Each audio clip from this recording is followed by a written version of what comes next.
लेह लडाख सहलीत आम्हाला रांचो स्कूलची भिंत दाखवण्यासाठी तेथे नेण्यात आले होते.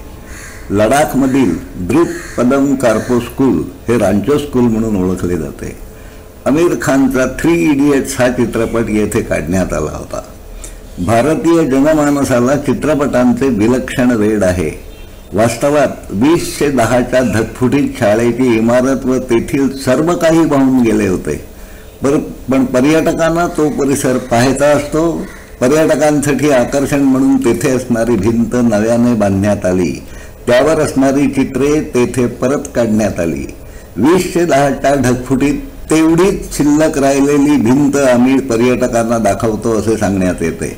माणसे त्या भिंतीवर असणाऱ्या चित्राप्रमाणे पोज देऊन स्वतःचे फोटो काढून घेतात. ज्याला जे आवडेल आणि ज्यापासून दुसऱ्याला त्रास होणार नाही हे माणसाने अवश्य करावे. त्याबद्दल आक्षेप घेण्याचे कोणतेही कारण नाही.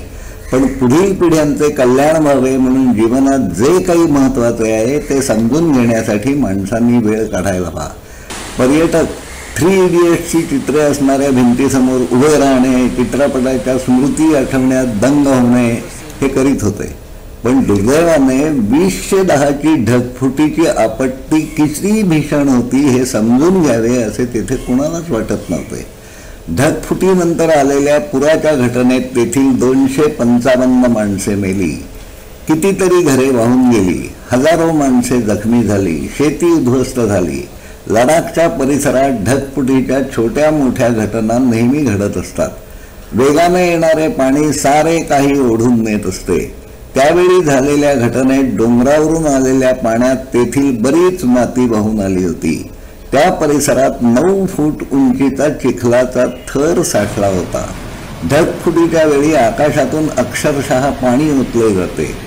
टेक्सासमध्ये 4 जुलै रोजी जी ढगफुटी झाली त्याने तेथील नदीच्या पाण्याची पातळी 45 मिनिटात 26 फूट एवढी वाढली होती.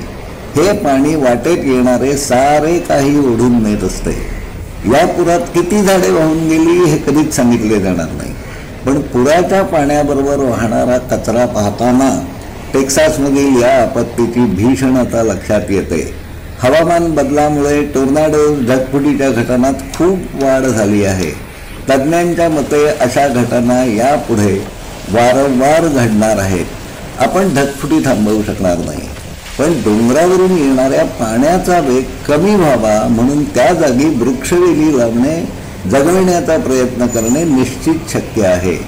डोंगर दाट झाडीने झाकलेले असतील तर मातीची धूप होण्याचा वेग मंदावतो. आपत्ती कोसळल्यानंतर नशिबाला देवाला दोष देणे सोपे आहे. पण ती येऊच नये यासाठी वर्तनात बदल करणे, नवीन सवयी लावून घेणे हा धर्म आहे. सामान्यपणे माणसे मौजमजा करण्यासाठी, करमणुकीसाठी एकत्र जमत असतात. आपल्या पुढील पिढ्यांच्या वाट्याला काय येणार आहे आणि त्यांचे आयुष्य सुखात जावे यासाठी आपण काय करू शकतो यावरील संवादासाठी वेळ काढला जात नाही. आपले अस्तित्वच वृक्षवेलींवर अवलंबून आहे हे समजून घेणे आणि दरवर्षी किमान 10 झाडे लावून जगवण्याचा साधा नियम प्रत्येक सुशिक्षित जागरूक माणसाने पाळायला हवा. वृक्ष प्रतिभा, वृक्षधर्माचे हे बंधन पाळायला आपण तयार आहोत का? अधिक माहिती हवी असल्यास संपर्क साधा ही विनंती आहे. धन्यवाद.